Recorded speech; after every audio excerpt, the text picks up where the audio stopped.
Negara jangan memaksakan kehendak secara sepihak, oleh Anton Permana dari Tanhana Dharma Manggrafa Institute. Apapun nama dan istilahnya, melanjutkan pembahasan RUU terkait Pancasila mohon dihentikan. Karena Pancasila itu sudah final sebagai falsafah ideologi bernegara Indonesia. Titik. Apapun nama dan istilah namanya, apakah itu RUU HIP menjadi RUU PIP, itu sama saja lepas dari mulut harimau pindah ke mulut buaya atau naga. Termasuk dengan upaya akomodasi memasukkan TAP MPRS nomor 25 tahun 1966. Karena esensial, kritikal, dan urgensi dari bahaya RUU ini bukan hanya pada TAP MPRS tersebut. Esensial kritikal dari RUU HIP ini adalah: 1. Indonesia pernah punya sejarah kelam dari pemasukan arti Pancasila yang disalahgunakan oleh penguasa, baik di zaman Orde Lama dan Orde Baru. Seperti penerapan azas Nasakom di era Soekarno dan azas Tunggal di era Soeharto, di mana dua hal ini tak lebih dari upaya pemberangusan terhadap para lawan politik, para musuh politik penguasa semata. Cukup, sejarah kelam ini tidak terulang kembali. 2. RUU tentang Pancasila ini diduga penuh dengan upaya sistematis memberikan legitimasi kepada penguasa untuk menerjemahkan makna pemahaman Pancasila sesuai selera penguasa. Meskipun TAP MPRS nomor 25 tahun 1966 dijadikan konsideran. Karena sejatinya Pancasila itu adalah abstrak, di mana implementasi pelaksanaannya sangat tergantung kepada selera penguasa. Yang ketiga, upaya mengganti Pancasila menjadi Trisila dan Ekasila adalah upaya makar terhadap Pancasila itu sendiri, dan hal ini sama saja memporak-porandakan apa yang sudah menjadi konsensus para pendiri bangsa. Upaya makar ini memberikan arti dan kesan seakan Indonesia ini hanya milik satu personal tokoh saja, padahal negara Indonesia ini terdiri atas perjuangan para syuhada, para ulama, serta mandat daripada raja-raja Nusantara yang keturunannya masih hidup sampai saat sekarang ini. Yang keempat, apapun alasan dan alibinya, melanjutkan pembahasan RUU ini sangat melukai hati mayoritas rakyat Indonesia, dari Sabang sampai Merauke. Dan ini sama saja, penguasa hari ini sedang memaksakan kehendaknya secara sepihak terhadap negara dan rakyat. Merubah sedikit kata haluan menjadi pembinaan bisa dianggap seolah mengolok-olok dan mengelabui masyarakat. Yang kelima, RUU HIP dan PIP ini diduga syarat dengan muatan ajaran komunisme dan ateisme, meskipun tidak dicantumkan secara tertulis. Pemahaman makna gotong royong, kebudayaan, toleransi hanyalah kata kamuflase untuk menggusur peran dan fungsi keagamaan di dalam kehidupan bernegara bangsa Indonesia. Sedangkan prinsip kehidupan berkeagamaan adalah prinsip utama dari cara pandang, cara hidup bangsa Indonesia yang secara tegas dan jelas sudah termaktub di dalam pembukaan Undang-Undang Dasar 1945 dan Pancasila Sila Pertama.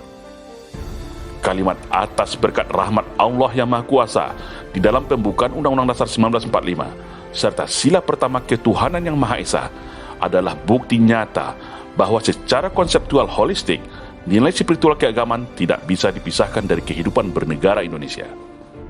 Yang keenam, kata dan makna gotong royong, toleransi, dan kebudayaan diduga hanyalah bahasa manis untuk mendegradasi peran dan fungsi keagamaan dalam bernegara Indonesia.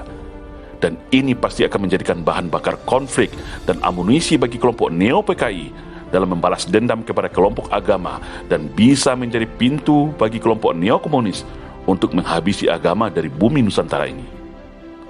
Karena bisa saja dengan atas nama kebudayaan, pelajaran agama dihapuskan, kolom agama dalam KTP ditiadakan, memakai simbol agama seperti jilbab, cadar, celana cingkrang, atau atribut keagamaan lainnya diharamkan. Bisa saja nantinya atas nama toleransi, aktivitas ibadah seperti suara azan, takbiran keliling, menutup tempat maksiat dan rumah makan pada bulan Ramadan tidak bisa berlaku lagi. Bisa saja nanti atas nama toleransi, gotong royong, rakyat dipaksa untuk menerima LGBT, membubarkan lembaga keagamaan seperti Majelis Ulama Indonesia, membubarkan sekolah agama, pesantren, madrasah, bahkan TPA dan MDA sekalipun. Banyak lagi bentuk dugaan dan kecemasan umat Islam khususnya atas misi terselubung dari RUU ini.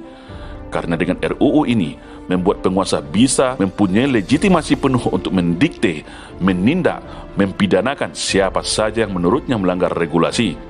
Dan ini sangat membahayakan bagi keutuhan NKRI.